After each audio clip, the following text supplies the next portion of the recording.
Welcome to the Fall Messenger and the opening of our program and choir year.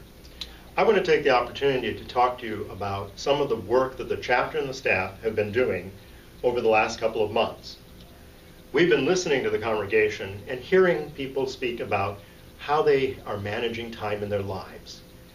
And in responding to what we've heard, the chapter and the staff have looked at how we manage our own time and the talents of members and the resources we have at the Cathedral to meet our mission and to sustain and nurture the lives of our members as they are here and in their daily lives.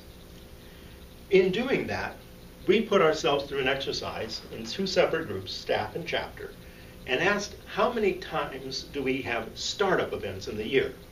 Startup events are like program year when Sunday school begins, when the choir starts again, or when Advent comes to us, or when the chapter goes on retreat. It requires energy spent to get to that pinnacle element. And then there's a fallback and a relaxation. And the momentum kind of falls away from the startup. We identified 8 of those events. September 9th this year is the beginning of the program year. Then we have the annual meeting in November.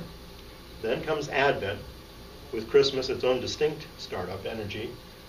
January 1st, our civil new year, but also the day we mark and honor those children who died of violent death, 18 years and younger, in Baltimore. Then the chapter goes on retreat.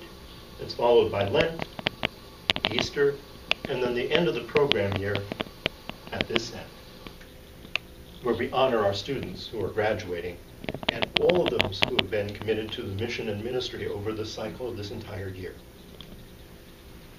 After we identified those 8 events, we also began to realize there's a separate element that runs our calendar. It's not so much the calendar events, but there's momentum or movements in our year. And we identified them as the finance, the program, and the liturgy. And at different times of the year, we have energy moving along, meeting those distinct needs, those distinct efforts to support ourselves. They rise and fall. For example, in Advent to Christmas, while everyone is quite rushed outside the cathedral life, programming and financial management tend to be quiet. But our spiritual life, the praise of God and the waiting for that fullness of God in Christmas is much higher.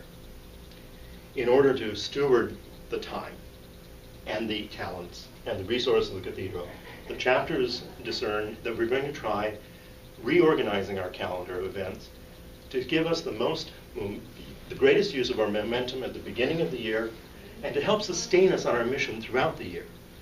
And to do that, we are going to move a couple of events as the event. September 9th will be the beginning of the program year.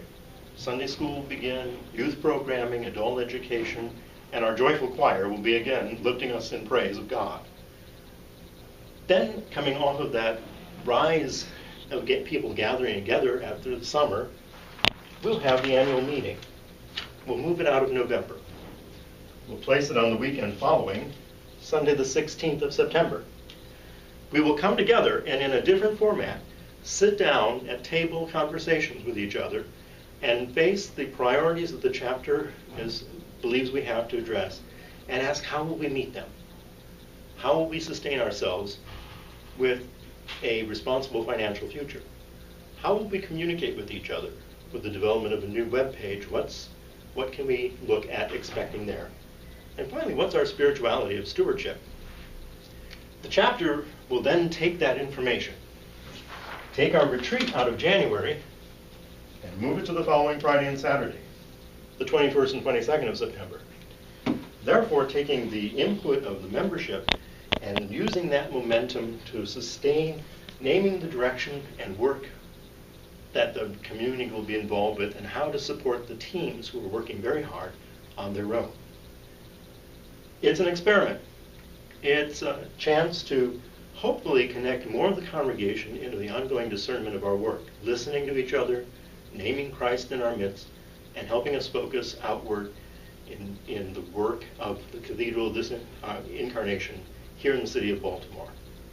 I invite you to be present for the beginning of the program here, join in the annual meeting, and help the chapter go on retreat to foster the greatest nourishment we can for all of us. God bless, and keep the faith.